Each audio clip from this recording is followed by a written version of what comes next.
নিরাপদ জায়গায় লুকিয়ে থাকা যেসব নেতা তাদের কর্মীদের ফোন ধরছে না, তাদের তীব্র সমালোচনা করেছেন নিষিদ্ধ ঘোষিত সংগঠন বাংলাদেশ ছাত্রলীগের সাবেক সাধারণ সম্পাদক গোলাম রাব্বানী। মঙ্গলবার রাত 11:30টার দিকে নিজের ভেরিফাইড ফেসবুক পেজে সুবিধাবাদী নেতাদের প্রতি ক্ষোভ প্রকাশ করে একটি স্ট্যাটাস দেন তিনি।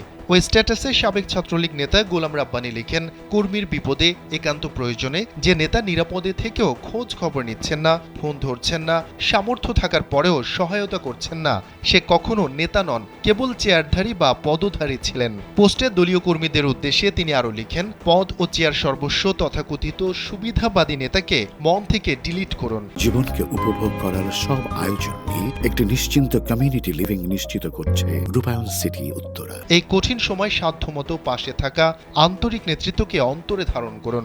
যিনি এই কাজ করতে পারবেন তিনিই আগামীর নেতা।